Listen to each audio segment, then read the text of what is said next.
everyone. This is my first video, and it was inspired by a well-known and underrated bow, Widowhail. Until recently, it was almost never considered as a main weapon for viable builds. But I managed to crack the code, and that's exactly why I want to share this with you. Alright, now I'll show you what I ended up with and how I got there.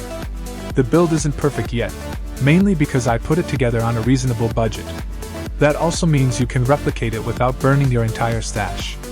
First and most important, you need a 2-socket Widowhail bow, with at least 20% quality and a roll of 300% or higher. Yes, you can go lower, but efficiency drops hard, so realistically you want 300% plus. This is easily the most expensive item in the build. Second, you absolutely need the passive skill Feathered Fletching.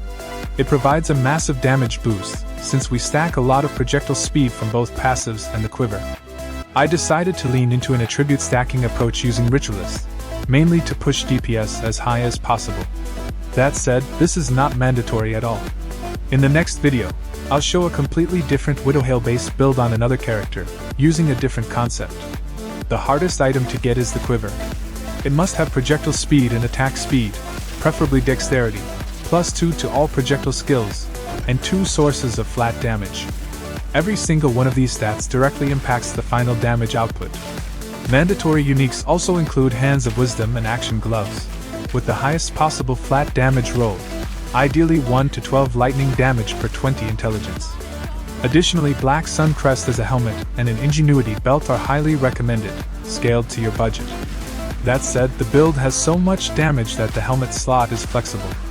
You can easily swap it for a high evasion helmet with deflection and missing resistances, improving survivability while barely touching your DPS. When it comes to the passive tree, everything is pretty straightforward. There are a few key nodes that are absolutely mandatory. 1. Feathered Fletching, mainly because of the massive value we get from quiver bonuses. 2. Coming Calamity, since we deal a wide range of elemental damage. This allows us to run Herald of Ice and Herald of Thunder, while the node itself also boosts damage on our main skill. Both heralds significantly improve map clear as well. 3.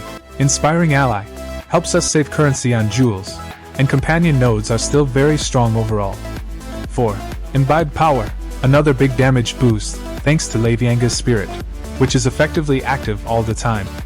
5. Jack of all trades, an obvious choice, since we're stacking attributes. On top of that, we need a few specific jewels. 1. Heart of the Well with extra cold and lightning damage, plus percentage-based mana on kill. 2.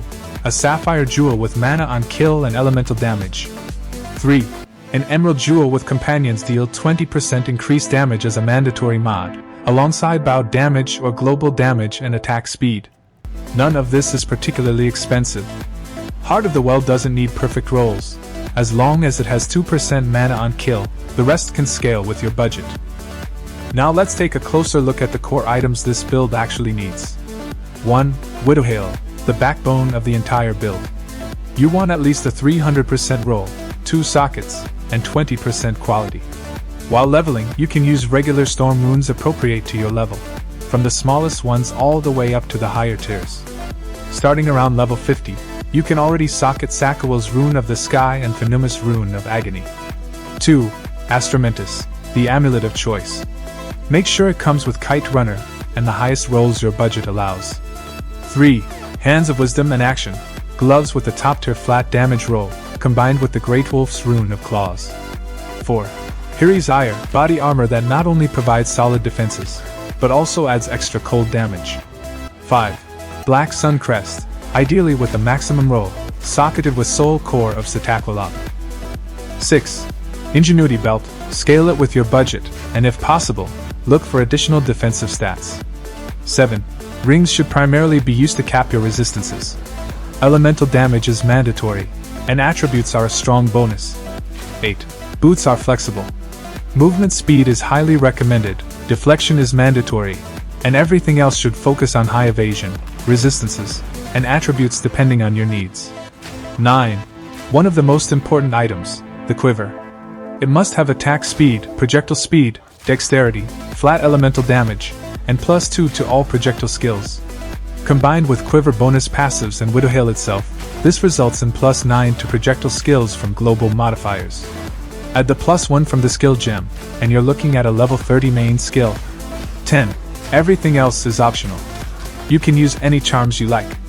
Rite of Passage with the cat makes gameplay even smoother, but it's not mandatory. The build feels great even without it. For map clearing, I use either Lightning Arrow or Ice Shot. Honestly, I didn't notice any major difference between the two, so I just swapped depending on my mood. Boss fights are a bit more interesting. To make sure we never run out of mana, you want to apply a mark that you can't accidentally trigger with your own attacks. I went with Bloodhound's Mark, supported by Mark of Siphoning 2, Prolonged Duration 2, and Efficiency 2. This setup provides very reliable and comfortable mana leech from marked targets. And of course, always drop Lightning Rod under the boss. It massively increases our single target damage. And that's pretty much everything I wanted to cover about this build. I hope some of you found this information useful. Don't forget to subscribe.